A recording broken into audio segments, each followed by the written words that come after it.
starting with question 1, says this question involves the implementation of extension of a random string chooser class. The idea is that we are going to have some array of strings, and we're going to write a string chooser that chooses elements of that array and basically kicks them out once and one on one as we go through a list. So k is 0, k less than 6, k plus plus. We're going to start picking out 6 words from this list. Now, of course, notice this list only has 4 words. So the first thing that gets kicked out is bus. The next thing is the next thing is wheels. The next thing is on. And so when k equals 4, 4 is less than 6. So we're going to get next, and there's nothing left to get, so we get none. So what this is going to do is it's going to keep pulling these elements out until there's nothing left, and then just release the word none every time that we try and access the word later. So this really looks like we need some type of an array list rather than just an array to make this work. And we're going to see that's probably one of the key tools we're going to be using. So our objective first is to write this class. So we're going to have to write a class called random string chooser. So we're going to have public class random string chooser.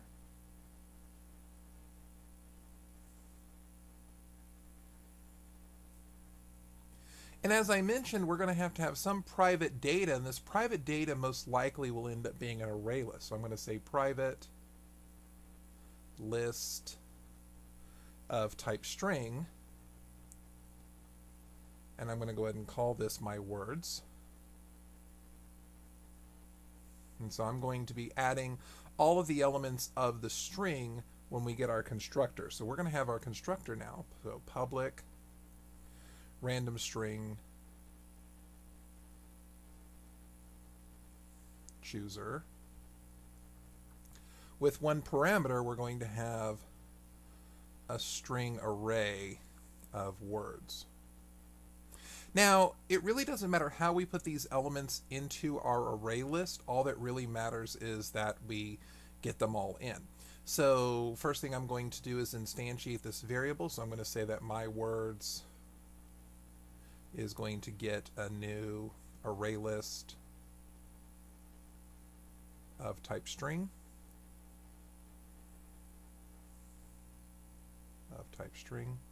And then I want to go through the array, take elements of words, and put them in my words. So I'm going to go ahead and use a for each loop. So I'm going to say for string word in words.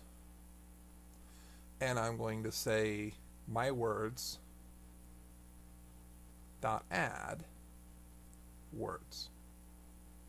Now, of course, this goes through, and because I'm using a for each loop, I cannot be guaranteed that it's going to be in order, but that's okay because I'm going to be withdrawing these elements in a random order. So that's going to complete my constructor. The whole purpose of the constructor is to instantiate this variable, my words. So now I need to figure out how to get the next element. So I'm going to have a public string called getNext, and it's an empty method header. And first thing I need to check to see is, are there any words left to get? If there are no words left to get, then I want to go ahead and return none. So I'm going to say if my words dot size is equal to 0, then I want to return none. In other words, if there's nothing for me to return, then I want to return that word none. And we mentioned that once we ran out of data, we wanted to return these none values. But if I do have data, then I want to go ahead and return some random element of this list. So I'm going to say my words dot remove, and I'm using remove because, as we mentioned, once a word is gone, like I got rid of bus was no longer in my list. All I have left were wheels, on, and the. And then once I got rid of the, The only words I had left in my list were wheels and on. So I do want to make sure that I remove, and I'm going to get a random number out of here. So I'm going to cast as an int, and I'm going to ask math.random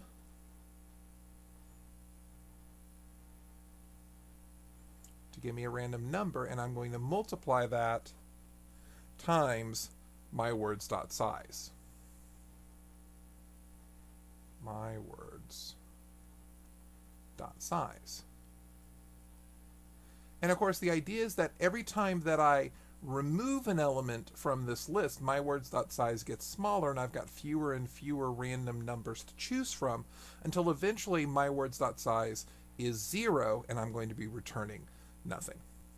So this is what we're looking at for part A. So we have to come up with a class. We have to make sure that we have our private data. We have to make sure that we have a constructor whose sole purpose is to fill this private data up. And then we need to make sure that we write this getNext method, because this getNext method is going to actually get the next element in our list. So once we've done that, part B says, okay, now that you have this random string chooser class, now we want to have this random letter chooser class. And notice that it's going to extend random string chooser. So in other words, it's going to have all of the tools that we've written in random string chooser, but we're also going to have something called getSingleLetters. This is going to be a static method that we'll be able to call on. And we're going to have to write this constructor. Now notice that I'm going to be given a constructor that's going to have a word like cat in it, and I'm going to have to make sure that I break it up into its simple letters, and that's the whole purpose of this getSingleLetters. Now I have no idea how it's written, but it doesn't matter. I know that if I give it a string, I get a string array, and the string array is going to have C, A, and T in it. So all we have to do is make sure that we write this constructor that we're going to be doing here. So notice what happens is we create a letter chooser for cat, and it's going to get these elements out using the getNext that we removed. Because this does extend random chooser, it has access to getNext. And notice that once getNext gets rid of all of these letters, notice the first thing it does is it gets rid of the A, then it gets rid of the C, then it gets rid of the T, and now it has to get this fourth letter, but there are no letters over here to get, so we end up with the none. And we're just concatenating it all together in output, so we're just printing it out, everything gets smushed together, and we get ACT none. So our job here is to write this constructor. Okay, so our constructor is going to be given a string, and the idea is that we should make sure that our array list only contains letters. So what's really nice about this is that because our class extends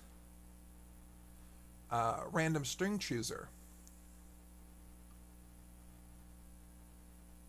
I have all the tools that random string chooser has, including the constructor that we had written for a random string chooser. Notice that the constructor that we have takes care of it. As long as I have an array of words, this is going to build it exactly as we need it. So all I need is some tool that's going to give me an array of strings. Luckily, we have such a thing.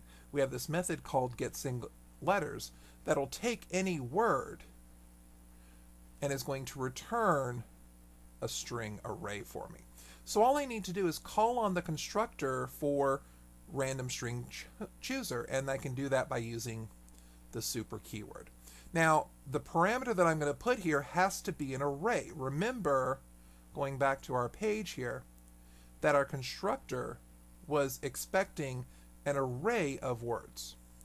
So I need to make sure that I'm going to get an array out of this, and remember that getSingleLetters does give me a string array given a string. So all I need to do is make sure that I call that and call it within this super so that this is the array that I get. So I'm going to call getSingleLetters